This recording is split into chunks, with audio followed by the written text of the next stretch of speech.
उस मस्जिद के अंदर हिंदुओं का इंटरेस्ट इसलिए नहीं था कि यहां राम जी जन्मे थे। सारा मसला ही तो ये था ना। आप राम जी के कैरेक्टर को तो आप अलग करके इस पूरे इशू को देख ही नहीं सकते। जी जी। तो असल बात तो ये है। जी जी। तो आपकी बात सही है, मैं सिर्फ उसका एक लीगल पहलू आपको बताना चाह रहा था, बाकी हाँ, तो अब इस पर आप गौर कीजिएगा। असल जो आप सवाल यहां से लेकर जाएं कि जिस पर आप रिसर्च करें अपने तौर से कि जी राम जी हिस्टोरिक उनके उनके वजूद का क्या हिस्टोरिकल रिकॉर्ड है, हिस्टोरिकल एविडेंस है। पहले इस पर बात हो जाए। मान लीजिए जब ये साबित हो जाए, हाँ जी हिस्टोरिकली ये साबित हो गया कि राम जी थे, अब ये साबित करना है कि इस कमरे में पैदा हुए थे। चूंकि चूंकि हिंदू फरीक की तरफ से जो कोर्ट में बात आई है वो ये आई है कि राम जी का ये चबूतरा था इस बीच वाले गुंबद के नीचे, यहां पैदा हुए थे। ये बाकायदा टेस्टिमोनी के अंदर उस केस में है, बीच वाले गुंबद के नीचे पैदा हुए, इतना पिन पॉइंट करके बताया गया है। तो ये आपको साबित करना है कि भाई एक ऐसी शख्सियत के जिसका हिस्टोरिकल एविडेंस नहीं, फिर वो इस तरह पिन पॉइंट कर दें कि यहां पैदा हुए थे, ये कैसे पॉसिबल है भाई। अगर एक बात बताएं, आप अपने घर में किसी भी घर में चले जाएं, आप अपने माँ बाप और दादा दादी नाना नानी के बारे में नहीं कह सकते कि इस इंच के ऊपर पैदा हुए थे। जी जी। चाहे जाए कि आप लाखों साल पुरानी शख्सियत के बारे में ये कहें। तो असल केस ये है, हमें इसमें इंटरेस्ट है कि राम जी पैदा हुए थे कि नहीं, और हुए थे तो कहां हुए थे। तो बड़ी टेक्निक के साथ इनको ना डीलिंग करके इशू को सिर्फ एक इमारत के साथ जोड़ा जा रहा है या लैंड के साथ। वो लैंड की वैल्यू वर्थ क्या है? ओके के मोहम्मद भी बैठकर 3 हफ्ते पहले इंटरव्यू में कहता है जी इसकी वही वैल्यू है हिंदुओं के नजदीक जो मक्का की वैल्यू है या मदीना की वैल्यू है मुसलमानों के नजदीक। ये जुमले बोलता है वो बंदा के मोहम्मद, खुद जान के इसमें रिलीजियस फैक्टर डाल रहा है। बात ये है कि जगह की वर्थ और वैल्यू सिद्ध तो हो कि इस जगह पर वो पैदा हुए हैं। बात तो ये है। अब ठीक है अमीर साहब, मैं अब हो सकता है आप लोग का मैं इस मामले से जुड़ा हुआ रहा हूँ, फैजाबाद में रहा हूँ, तो इसलिए मैंने ये बात हाँ, तो अब अगर आप इस मामले से मेरे भाई, अगर आप इस मामले से जुड़े हुए रहे हैं, ठीक है रहे, असल मुद्दा तो आपने मिस कर दिया ना। अब मसला लैंड का नहीं है कि आपके घर पे किसी ने कब्जा कर लिया, अब आपने अपने घर की जमीन छुड़ा ली। असल मसला ये नहीं है। अगर ये दावा किया जा रहा के मोहम्मद की तरफ से कि नहीं जी उसकी वैल्यू वो है जो मक्का मदीना की है, तो फिर ये साबित भी तो करना पड़ेगा ना कि मक्का और मदीना है भी कि नहीं। एक्चुअल में अच्छा, वो कल हजरत वो सरकारी कर्मचारी थे और वो कोई दावा उनका बनता ही नहीं है, वो सिर्फ अपनी एक रिपोर्ट रख सकते हैं, बस इससे ज्यादा वो कुछ नहीं। अच्छा चले, मैं आपसे पूछ लेता हूं, क्या आप उसको राम जन्मभूमि मानते हैं या आप उसको वैसे ही ऑर्डिनरी लैंड मानते हैं, कोई भी बस होगी जमीन? मैं उसको ये मानता हूं कि वहां पर मस्जिद से पूर्व एक ढांचा मंदिर। राम जन्मभूमि आप मानते हैं कि नहीं मानते? राम जन्मभूमि, राम जी वहां पैदा हुए थे कि नहीं हुए थे? मैं मान्यताओं के अनुसार मानता हूं। तो बस यही तो बात हो रही है ना, मान्यता। बात तो यही है ना कि इसी बुनियाद पर सारा इशू गुज़िश्ता 70 साल से चला है। ये मानकर, इस मान्यता की बुनियाद पर कि यहां पैदा हुए थे, लिहाजा हमें ये जगह चाहिए, हमारे लिए सबसे ज्यादा पवित्र है। सारा इशू यही है ना भीर। सारा इशू जिद्दी बच्चे का है। वो रोकर कह रहा है मैंने यही खिलौना लेना है, जिद्दी बच्चा है बस, और कुछ भी नहीं है। ठीक है भाई, अच्छा, बहुत अच्छा लगा आपसे बात करके। चलें जी, शुक्रिया। आप कुछ कह रहे थे आमिर भाई कल के बारे में? मैं ये जी मैं वो कल के बारे में कहने लगा था। मैं कल भी ये जिक्र कर रहा था कि जैसे के मोहम्मद ने क्लेम करके कहा जी मुसलमानों को विलिंगली हैंड ओवर कर देना चाहिए, उनके नजदीक वो जगह है, ये है। तो वो कल भी आया, वो आकर कहता है जी फिर हम सवाल यही उठाएंगे मक्का मदीना के बारे में कि अल्लाह के रसूल का क्या हिस्टोरिक एविडेंस।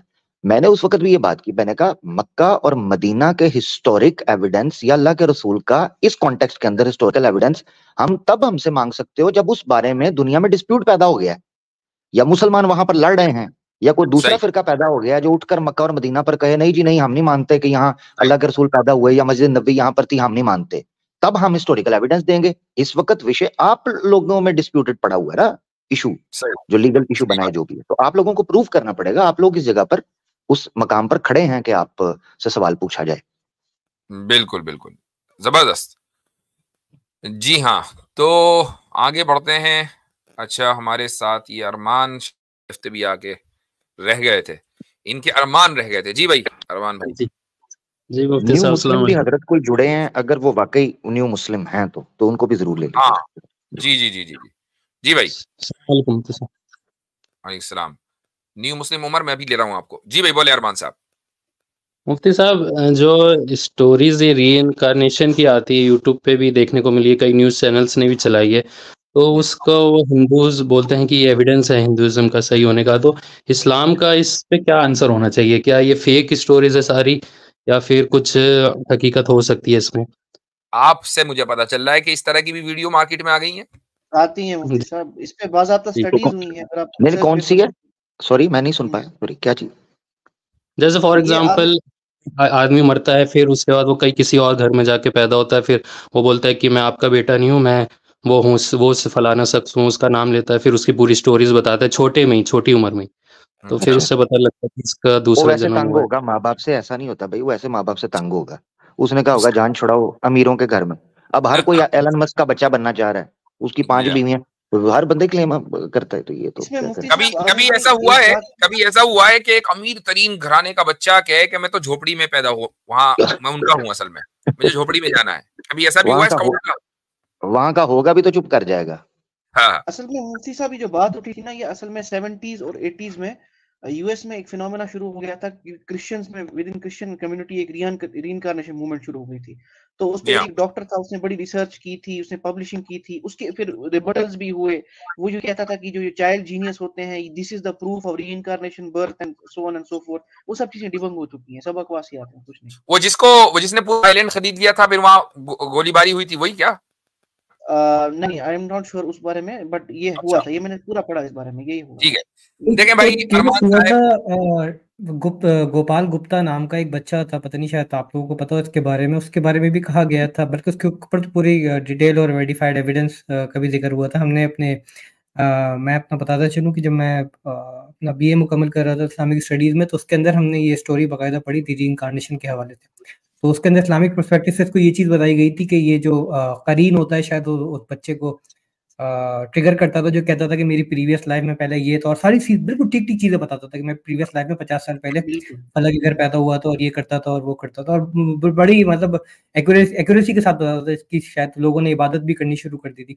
56 या 57 के दौर का वाक़या है शायद ये। इसके ऊपर अच्छा किताब भी लिखी गई थी बाकायदा। खैर ये चीजें जो हैं देखें, इस चीज का ताल्लुक जो है जरूरी नहीं है कि रीइंकार्नेशन से ही हो। इस तरह के बहुत से वाकयात हर सोसाइटी में आपको मिल जाएंगे कि एक आदमी इस तरह की बात करने लगे जो उसको मालूम नहीं होनी चाहिए, लेकिन इसके बावजूद भी वो करता है। कितने ही यानी जो जेन्युइन आमिल हैं, आमिल जेन्युइन की बात कर रहा हूं। एक टर्म है अमलियात में हाजिरात। जब वो हाजिरात करते हैं ना, तो वो बताने लगते हैं अगला पिछला अगले बंदे का। तो ये बिल्कुल कोई इसका मतलब ये नहीं होता कि रीइंकार्नेशन हो गया। ये तो हर बहुत सी जगह होता है। बिल्कुल ऐसे ही है, यही होता भी यही है हजरत, होता भी यही है। स्टोरीज मतलब सही है आपके हिसाब से या कुछ नहीं फ्रॉड नहीं भी नहीं हैं? नहीं नहीं, फ्रॉड ही है। उसको रीइंकार्नेशन पर लाना ही फ्रॉड है। ऐसा हो सकता है देखिए, कि ऐसा हो सकता है कि अगर बच्चा पोजेस्ड हो। अगर रीइंकार्नेशन पे ये स्टोरीज है ना, जो ये स्टोरीज है, मसला ये है, अगर ये स्टोरी सही भी हो, रीइंकार्नेशन और लॉ ऑफ कर्मा के बेसिक फंडामेंटल्स गलत हैं, वो डिबंक हो जाते हैं इजीली। ये बात ही दूर की बात है, स्टोरीज वगैरह ये क्या है। सही बात। ठीक है। जी अस्सलाम वालेकुम मुफ्ती साहब, शुक्रिया। वालेकुम अस्सलाम व रहमतुल्लाह। जी भाई न्यू मुस्लिम उमर साहब। अस्सलाम वालेकुम रहमतुल्लाहि व बरकातुहू। वालेकुम अस्सलाम व रहमतुल्लाह। जी भाई। मुफ्ती साहब मेरे दो तीन क्वेश्चन थे मेरे। जी ये बताएं कि आपने इस्लाम कब कबूल किया? मैंने इस्लाम कबूल किया 6 महीने पहले। 6 महीने पहले। अच्छा, और क्या वजह रही? मतलब इस्लाम ऑथेंटिक लगा मेरे को। मतलब ठीक बहुत सारी चीजें थी जो इस्लाम में बहुत अच्छी थी, ऑथेंटिक था सारा। और मोहम्मद सल्लल्लाहु अलैहि वसल्लम एक नेक नबी थे। ठीक। तो आपको कोई परेशानी नहीं हुई घर से, कोई मुखालफत, कोई इस तरह की बात? अभी घर से तो मैंने नहीं पूछा है कुछ भी, घर पे बताया नहीं है कुछ भी। अच्छा ठीक है। हाँ, प्रॉब्लम्स तो होंगी घर पे, ऐसा नहीं है कि नहीं होंगी, वो प्रॉब्लम्स तो होंगी। ओके चलें, आप अपना हाँ, सवाल रखें, तो अल्लाह ताला आसानी मेरा करे। सवाल ये था कि मैं सोच रहा हूँ उम्रा करने के लिए सोच रहा था मैं, तो मेरे डॉक्यूमेंट थोड़ा ज़रूरत पड़ रही है मुझे। तो डॉक्यूमेंट में क्या है कि बिना खतना के मना कर रहे हैं, जब तक खतना नहीं होगा तो ऑफिशियली डॉक्यूमेंट नहीं बनेंगे। गलत, गलत। ये किसने कह दिया आपसे? यहाँ पर हैदराबाद में रहता हूँ ना, तो हैदराबाद में यही बोल रहे हैं। यार ये चेक कौन करता है खतना? कारपोरेटर। आई एम सॉरी, लेकिन मुझे एक बात बताओ, अगर ये बात हो तो हर काउंसलर जो है वीजा इशू करते हुए पहले तो देखेगा कि खतना होनी चाहिए। हाँ, वो यही बोल रहे थे कि तुम्हारा पहले देखा जाएगा, जज देखेगा तुम्हें खतना हुआ है कि नहीं। ये किसी पंडित के पास तो नहीं चलेगा डॉक्यूमेंट बनवाने? आपको किसी ने बनाया मेरे भाई, सॉरी। अभी अच्छा कारपोरेट है। मैं एक रेफरेंस देता हूँ आपको। अभी एक नो मुस्लिम है पुना के, और वो व्लॉगर हैं, क्या नाम है उनका भाई, वो अभी उम्रे पे भी गए थे, बड़ा मशहूर व्लॉगर है ना, परम सिंह। हाँ, तो आप उनसे राब्ता करें। और उन्होंने अपने पेपर बनवाए, उन्होंने अपनी पूरी बाकायदा उन्होंने प्रोसीजर बताया कि मैंने इस तरीके से पेपर बनवाए, और माशाल्लाह वो उम्रे पर होकर आए हैं, और जबरदस्त उनकी वीडियोस खूब चली हैं, लोगों ने देखी हैं, बड़ी मुतासिर कुन है। तो आप उनसे राब्ता कर लें। अगर परम बात ना सुने तो राखी सावंत से राब्ता कर लीजिएगा। वो भी गई थी। जी हाँ, वो मुझे जब वो गई और परसों वो वहाँ पंजाब में हालत हुई। सर मेरा सेकंड क्वेश्चन था कि मतलब ये राम मंदिर पर थोड़ा मम्मी बोल रही है कि साथ में चलो राम मंदिर। अब मेरा जाना अब हो वो थोड़ा नाराज हो रही हैं, वो बोल रही है चल मेरे साथ 22 तारीख को। अब मैं नहीं जा पा रहा हूँ, वो बोल रही हैं कि उनको अंदाजा हो चुका है कि इसने कुछ किया है, तो जबरदस्ती कर रही हैं। अब जाना इसीलिए लेके जा रही हैं। हाँ, तो अब मुझे आप बताएं कि क्या करना चाहिए मुझे। आपको हर वो कोशिश करनी है जो आप कर सकते हैं न जाने की, और उसकी वजह यह है कि इस्लाम का ये उसूल है कि माँ बाप के साथ हुस्न सलूक करना है, यानी उनके साथ अच्छा बर्ताव करना है, अच्छे से रहना है, जितनी ज्यादा उनकी खिदमत हो वो करनी है, लेकिन खुदा को नाराज करके नहीं। तो किसी मंदिर में जाने का मतलब यह है कि आप, वो चाहे राम मंदिर हो या लक्ष्मण मंदिर हो, डजंट मैटर, किसी भी मंदिर में जाने का मतलब यह है कि आप वहां जाके शिरक करें, माथा टेकें, हाथ जोड़ें, उस जिंदगी में आप दोबारा चले जाएं कि जिस जिंदगी को आप छोड़कर आए हैं गलत समझकर, और एक सीधे रास्ते पर आ गए हैं, तो उस रास्ते को छोड़कर दोबारा गलत रास्ते पर जाएं महज वालिदैन का दिल रखने के लिए। इस्लाम इसकी इजाजत नहीं देता है। इसका एक तरीका मैं आपको बता देता हूँ। हाँ, आप उसको मैं तरीका आपको एक बता देता हूँ। आप अपनी वालदा जी को कहें कि मैंने वचन लिया है कि जब तक श्री राम जी का ऐतिहासिक प्रमाण सिद्ध नहीं होता ना उनके अस्तित्व का और जन्मभूमि का, मैं तब तक मंदिर में नहीं जाऊंगा। ये दलील रखें। सही बात है। आपको ये बात करने की जरूरत ही नहीं है कि मैं इस्लाम में दाखिल हो गया या मैं नमाज पढ़ूंगा। आपको पहले ऐतिहासिक तौर पर साबित करो। हाँ, उन्होंने कहा मैंने ये नियत बांध ली है, ठीक है ना, कि जब तक सिद्ध नहीं होगा। हाँ, अगर कोई इस तरह की बात हो, मतलब, लेकिन ये कि मैं समझता हूँ कि एक देखें, हर औलाद को पता होता है वालिदैन की कमजोरी कि उनको जो है चकमा किधर देना है। ये बात आपकी ठीक है, पर क्या मैंने आज तक इतना बड़ा झूठ नहीं बोला जो झूठ ये बात जो है ना, ये जनित में जारी नहीं है। नहीं, मैं आपको हरगिज ये नहीं कह रहा हूँ कि आप झूठ बोलें, हरगिज ये नहीं कह रहा हूँ कि झूठ बोलें, लेकिन बास मर्तबा इस तरह की भी बातें कही जा सकती हैं कि जिनको झूठ नहीं कहा जाता। अभी एक साहब ने जबरदस्त रेफरेंस दिया इन्नी सकीम का, वो इब्राहिम अलैहिस्सलाम ने के बारे में कुरान में मिलता है कि उनकी कम्युनिटी ने उनको इसरार किया कि चलो भाई चलते हैं, मेला लगा हुआ है, टेंपल पे चलते हैं, कार्निवल है और वहां पर माथा टेकेंगे। और तो उन्होंने क्या कहा, उन्होंने कहा तुम लोग जाओ, मैं तो बीमार हूं, सकीम, ठीक है। अब बीमारी जो है वो दोनों तरह की हो सकती है, वो फिजिकली भी है, वो उसका मैं तर्जुमा करता हूं इंग्लिश में, I am sick of it, ठीक है। तो एक I am sick of it, तो ये भी इन्नी सकीम है। तो इसको ये नहीं कहा जाएगा कि हजरत इब्राहिम अलैहिस्सलाम ने झूठ बोला, अगरचे बज़ाहिर ऐसा लग रहा है लोगों के एतबार से कि वो बीमार नहीं थे, लेकिन उन्होंने अपने आप को बीमार बोल दिया। तो और मैं एक चीज आपको यही मैं जुमला ऐड करना चाह रहा हूँ। कमाल चेक करें, कुरान ने जो वर्ड यूज किया है, इन्हीं मरीज नहीं कहा, हालांकि मरीज भी अरबी का वर्ड है, सकीम कहा। सकीम जो है ना, ऐसी बीमारी को कहते हैं जो सामने वाला जिसको डायग्नोज ना कर सके, तो इसको इशू क्या है। ठीक है, इसीलिए सनद के बारे में बोला जाता है कि इस हदीस में सुकम है। सही, बिल्कुल बिल्कुल, जबरदस्त पॉइंट। हाँ, हर आम को नहीं पता चलता, खवास को पता चलता है कि क्या वजह है। जी जी जी। तो भाई अब ये शिर्क जो है वो एक सिकनेस है और आप उस सिकनेस को इख्तियार नहीं करना चाहते या आपने उसको छोड़ दिया। तो अब अगर आप यही कहेंगे कि मैं बीमार हूं और बीमारी से मुराद जो है वो कि भाई मैं या बीमार हो जाऊं, I am not feeling well, है ना, I am not feeling well. अब देखिए कितना अच्छा जुमला है। इसका मतलब ये नहीं होता कि घर से काफी दूर रहता हूँ मैं घर से 1500 किलोमीटर दूर रहता हूँ, मगर अब जिद है ना उनकी भी, अब 5-6 दिन हो गए, लास्ट बात उन्होंने की थी, अब जब तक जिद लेके बैठी, जब तक तो घर नहीं आएगा, जब तक मेरे को बात ही नहीं करनी है। ठीक, आप भी उस दिन तक ना घर जाएं जब तक के सारे मामला ठंडे ना हो जाए और बात ना करें, कोई मसला नहीं है, चूंकि खालिक को और क्रिएटर को, उस खुदा को नाराज नहीं किया जा सकता कि जिसका हक हमारे ऊपर हमारे माँ बाप से ज्यादा है। बात खत्म।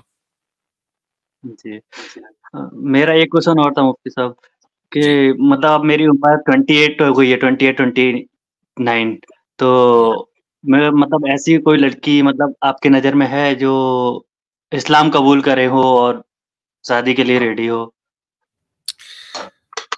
आई डोंट नो, मेरे पास तो, मेरे नजर में तो नहीं है, और साइड हो, लेकिन इस तरह के केसेस आते रहते हैं। हो सकता है कि आपकी इस बात को सुनकर मेरे पास कोई ईमेल आ जाए, ठीक है, तो आप मुझे अपना ईमेल कर देना, ईमेल मुझे भेज देना, सीवी भेज दें मुफ्ती साहब को। हाँ, सीवी पूरी भेज देना, खाली ईमेल नहीं, सीवी पूरी भेजना। जी जी जी जी।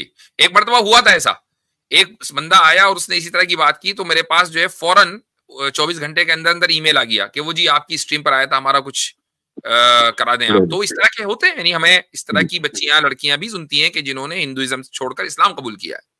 लो जी, पहले वीजे की ऑफर आ रही थी, अब शादी ब्यूरो भी खुल गया, ठीक हो गई। Matrimonial service. मेरा एक क्वेश्चन और था, जैसे अब ये बोलते हैं जैसे तुम्हें शादी करना है तो ज़कात देना पड़ेगा। मेरी बात सुने, बच्चे का नाम ना मुफ्ती साहब से रखवाइएगा जी। हाँ जी, क्या मतलब जैसे शादी करते हैं ज़कात देना पड़ेगा, अब मान के चलो मेहर, मतलब मेहर देना पड़ेगा। अब किसी बंदे को मेहर नहीं है तो वो कैसे देना होगा, मतलब कि किस तरीके से हम दे सकते हैं, क्योंकि सैलरी ज्यादा से ज्यादा मेरे पास आती है 15,000 रुपए, 20,000 रुपए। हाँ, तो आप देखें, मेहर तो देना है, वो तो उसका हक है, लेकिन अब मेहर में ये तो कोई जरूरी नहीं है कि आप उसको 10 लाख रुपए दें। तो मेहर फातिमी आप जो है ना उस पर डालेंगे गूगल के ऊपर कि मेहर फातिमी का करंट रेट क्या चल रहा है इंडिया में, ठीक है, तो वो इतना है कि एक एवरेज बंदा भी उसको अफोर्ड कर सकता है। मैं कहता हूं 7-8 महीने नहीं बल्कि 2-4 महीने भी अगर आप सेविंग करेंगे तो आप आसानी के साथ इंशाल्लाह उसको अफोर्ड कर ले जाएंगे। लेकिन अगर असल बात तो ये है कि मेहर का तो आपने अरेंजमेंट कर लिया, उसके बाद खाली ये नहीं होता कि चलो भाई शादी कर लो, मेहर दे दिया, अब वो जाने उसका काम जाने, भाई सारा खर्चा, उसकी सारी जिम्मेदारी फैमिली की तो आप ही को चलानी है ना। तो पहले आप अपनी पढ़ाई को मुकम्मल करें, लाइफस्टाइल थोड़ा सा बेहतर करें, इतना कि आपके घर में कोई आए तो 2 वक्त की रोटी तो दे दें उसको। जी जी। अच्छा, मैं यहाँ हजरत शादी के वाले से बात हुई है तो मैं एज अ डिस्क्लेमर ये कहना चाहता हूँ, इन भाई के लिए नहीं, क्योंकि लाइव ही बात हुई है तो लाइव बोल रहा हूँ। ये जब भी कोई शादी वगैरह के हवाले से रिवर्ट का खास तौर पर मामला हो ना, जो इस वक्त हालात चल रहे हैं, इन भाई का नहीं, मैं ओवरऑल व्यू कह रहा हूँ, तो एहतियात, प्रिकॉशंस करना जो है ना वो सुन्नत है कि आपने एहतियात रखनी है। तो याद रखें हमेशा उस रिवर्ट की तरफ जब तक आप तसल्ली और डॉक्यूमेंट्स ना बन जाएं, जैसे उमर भाई कह रहे कि डॉक्यूमेंट्स डॉक्यूमेंटेड रजिस्टर्ड ना हो तब तक, क्योंकि फिर मुख्तलिफ स्ट्रगल्स आपको करनी पड़ती हैं, आपको पता है बड़ा इल्जामात लगाए जाते हैं, हो जाता है। तो आपके बारे में नहीं हो रही है उमर साहब, क्योंकि जाहिर है हम आपको पर्सनली नहीं जानते, आप हमें पर्सनली जानते। अगर कोई बंदा आपसे राब्ता करेगा तो दोनों एक दूसरे को पर्सनली नहीं जानते हैं, तो एक मर्तबा, क्योंकि ये बहुत हसास और सेंसिटिव मसला है, तो इस चीज को थोड़ा सा आप वेट करें, इतने कि आप इंडिपेंडेंट हो जाएं, पेपर वगैरह बनवा लें, उसके बाद कीजिएगा, होती है। जी जी, कोई बात नहीं, टेंशन लेनी, आप 28-29 के हैं तो मैं 30 का हो गया हूँ, तो मेरी नहीं हुई भाई, टेंशन ना ले। अरे आमिर भाई क्या कह दिया आप, देखो रिश्तों के तांते लगेंगे। अल्लाह खैर करे। ये क्या कह दिया? नहीं मैंने मजाक किया। अब मैं आपका ईमेल पब्लिक करूंगा, फिर हैंडल खुद ही करना। अल्लाह खैर करे। इसीलिए अथर भाई ने कोई ईमेल ही नहीं रखा हुआ पब्लिक में। अभी तो हम छोटे हैं बहुत ज्यादा। अच्छा ठीक है, चले सही है, ओके ठीक है भाई, अल्लाह हाफिज।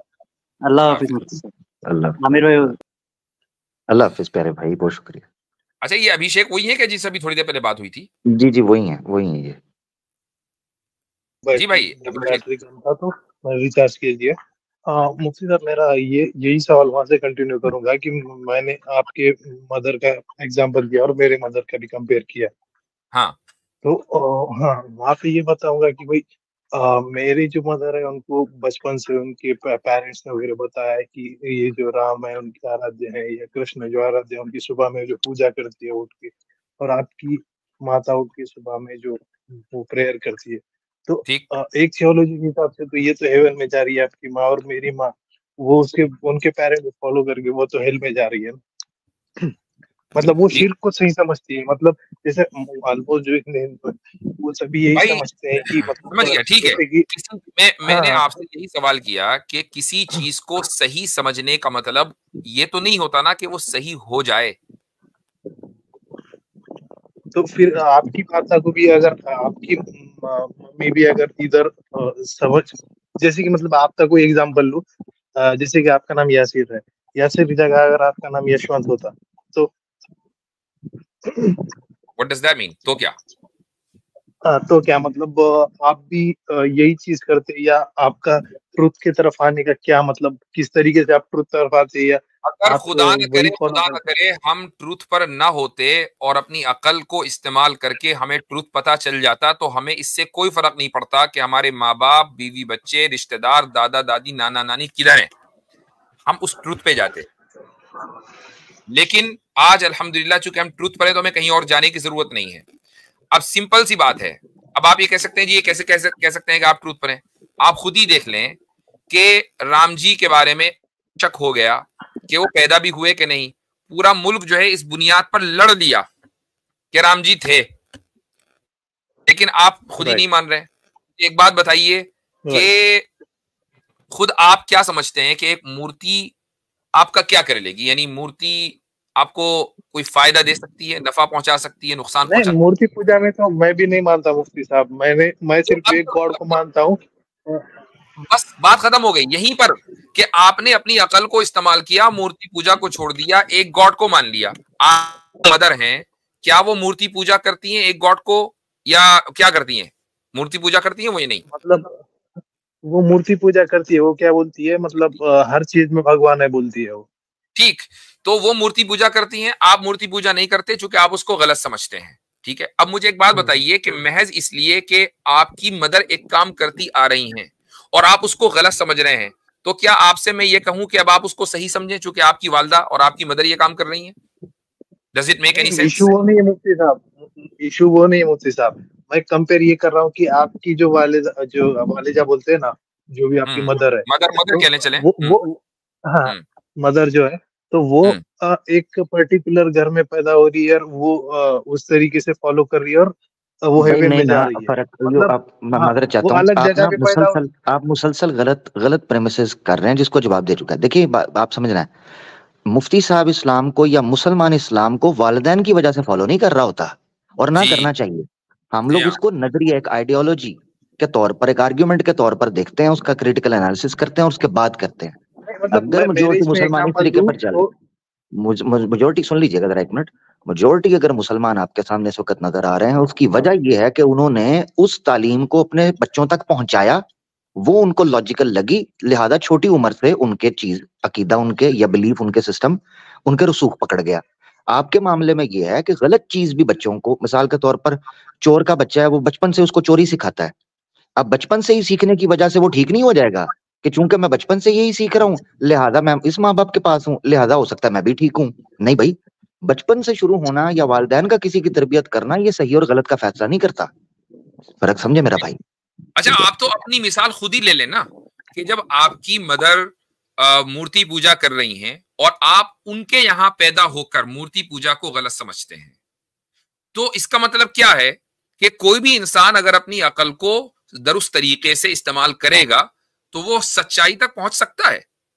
आप तो खुद उसका सबसे बड़ा एग्जाम्पल और प्रूफ है, तो किसी और की मदर या किसी और के बारे में एग्जाम्पल देने की जरूरत ही नहीं है।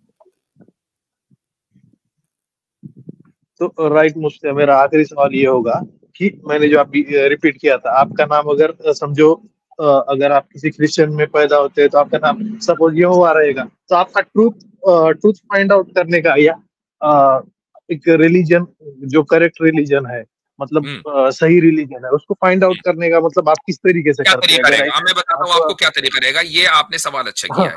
हम यहाँ से शुरुआत करते हैं कि मेरे और आपके दरमियान एक चीज कॉमन है और वो ये कि मूर्ति पूजा गलत है। ठीक है, हम यहाँ से शुरुआत करते हैं। ठीक, मान ले हमने ये तस्लीम कर लिया कि मूर्ति पूजा गलत है और किसी मूर्ति के सामने सर नहीं झुकाना है, एक खुदा को मानना है। यहां से हम शुरुआत करेंगे। आप एक हिंदू घराने में पैदा हुए, मान लीजिए मैं किसी और घराने में पैदा होता। अब अगर हमारा सफर शुरू होता तो हम ये देखते हैं कि इस वक्त दुनिया में जितने भी बड़े बड़े रिलीजन हैं, हम उनको देख लेते हैं कि भाई वो क्या प्रीच कर रहे हैं। तो सबसे पहले हम उठाएंगे हिंदुइज्म को। हिंदुइज्म में हम इसलिए नहीं जा सकते चूंकि हिंदुइज्म मूर्ति पूजा के अंदर बिलीव करता है और हम मूर्ति पूजा को गलत समझ रहे हैं। हम दोनों में और आप साथ चल रहे हैं। ठीक है, हिंदुइज्म में तो हम इसलिए नहीं जा सकते। बात समझ में आ गई? राइट। तो हिंदुइज्म तो हो गया साइड में, इसको रखो साइड में। अब बचे आपके सामने कौन कौन से ऑप्शन, क्या क्या ऑप्शन है? आप खुद ही बताओ कौन कौन से ऑप्शन है बड़े बड़े। क्रिश्चियनिटी है, जुडाइज्म है, जैनिज्म है, बुद्धिज्म है। बुद्धिज्म और जैनिज्म को इसलिए नहीं लेता मुफ्ती साहब की वो एथिस्टिक रिलीजन है और मेरा जो फर्स्ट क्राइटेरिया है कि भाई गॉड है, तो वो आउट ऑफ हो जाते हैं, तो उसमें एथिज्म आएगा। आपके सामने तीन बचे, क्रिश्चियनिटी बची, जुडाइज्म बचा, इस्लाम बचा। ठीक, सबसे पहले क्रिश्चियनिटी को ले लो, चूंकि सबसे दुनिया में यानी हर जगह क्रिश्चियंस आपको मिल जाएंगे। क्रिश्चियनिटी में खुद मूर्ति पूजा होती है। कैथोलिक्स में आप चर्च में चले जाएं, सबसे बड़ा स्टैच्यू जीसस का लगा हुआ है। एक बात। दूसरी बात यह है कि क्रिश्चियनिटी और हिंदुइज्म में इस एतबार से क्या फर्क है कि हिंदू भी कह रहे हैं कि खुदा जो है अवतार की शक्ल में दुनिया में आया और क्रिश्चियन भी कह रहे हैं कि खुदा जीसस की शक्ल में दुनिया में आया। राइट, कॉन्ट्राडिक्ट करती है मुफ्ती साहब, मतलब गॉड होना और गॉड किसी का अवतार लेके आना। एग्जैक्टली। तो जिस वजह से हमने हिंदुइज्म छोड़ा तो उसी वजह से हम क्रिश्चियनिटी छोड़ेंगे। अब आ जाइए आप जूडिज्म पर। जूस आपको कबूल ही नहीं करना चाहते, वो तो रेसिस्ट है। वो ये कहते हैं कि जो हमारे खानदान में पैदा हुआ साल्वेशन उसके लिए, बाकी किसी के लिए नहीं। तो उनके दिन को मान कैसे ले? अब वो तो बोलते हैं कि मतलब ये रिलीजन नहीं है, ये एक रेस है, बोलते हैं ना वो। एग्जैक्टली। तो अब आपके पास ऑप्शन सिर्फ और सिर्फ इस्लाम बचा, जो ये कहता है कि एक खुदा को मानना है कि जिसको कोई इस दुनिया में देख नहीं सकता, जिसकी कोई मूर्ति नहीं है, जो इंसान जैसा नहीं है, ना कोई इंसान जैसा है। आपके पास सिर्फ एक ऑप्शन बचा जो ये कहता है इस्लाम के हमने इंसानियत को रहती दुनिया तक के हिदायत दी है, हिदायत का तरीका बताया है। अब मुझे एक बात बताइए कि आपके पास फिर ऑप्शन है क्या इस्लाम के अलावा? इस्लाम के अलावा तो मुझसे एक मिनट मुझसे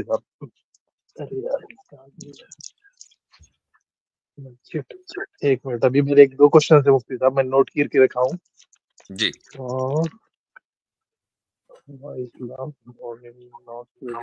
हाँ मुफ्ती साहब, अगर ये होता है कि इस्लाम का अगर ट्रू फेस किसी के सामने नहीं आता, मतलब मैं तो जेन्युइनली रिसर्च कर रहा हूँ और मेरे सामने इस्लाम का ट्रू फेस, मतलब कोई भी ट्रू रिलीजन जो है उसका फेस ही मेरे सामने नहीं आता है। मतलब जैसे आज अगर कोई एक नॉर्मल हिंदू भी होगा या कोई भी होगा, तो वो अगर जनरल रिसर्च करेगा तो उसको ये पोर्ट्रे कराया जाएगा कि मुस्लिम ऐसे है वैसे है, तो वो सिचुएशन में क्या रहेगा? मतलब ट्रू फेस सामने नहीं आ रहा है। देखें, एक आदमी मैं बता देता हूँ, एक आदमी रिसर्च करता है, अपनी अकल की बुनियाद पर उसने एक खुदा को तस्लीम कर लिया कि हाँ भाई खुदा है, ठीक है। अब जब उसने इस्लाम के बारे में रिसर्च करनी शुरू की तो उसके पास मिस इन्फॉर्मेशन आ गई। हमारे पर्सपेक्टिव से उसके पास मिस इन्फॉर्मेशन आ गई, हर तरफ मीडिया, सोशल मीडिया में उसको उल्टा ही पता चल रहा है। इमाम गजाली एक बहुत मशहूर स्कॉलर 5th सेंचुरी में गुजरे हैं, तो उनकी एक किताब है फैसल तफरीका। तो उस किताब में उन्होंने ये लिखा है, और एक ऐसे स्कॉलर हैं कि जिनकी बात को उनके बाद वालों ने बड़ी तादाद में तस्लीम किया है। वो ये कहते हैं कि एक आदमी अगर उसके पास इस्लाम की सही इंफॉर्मेशन नहीं पहुंची, लेकिन वो तौहीद का कायल है, यानी एक खुदा को मानता है, और इस हाल में उसका इंतकाल हो जाए तो वो इंशाल्लाह जन्नत में।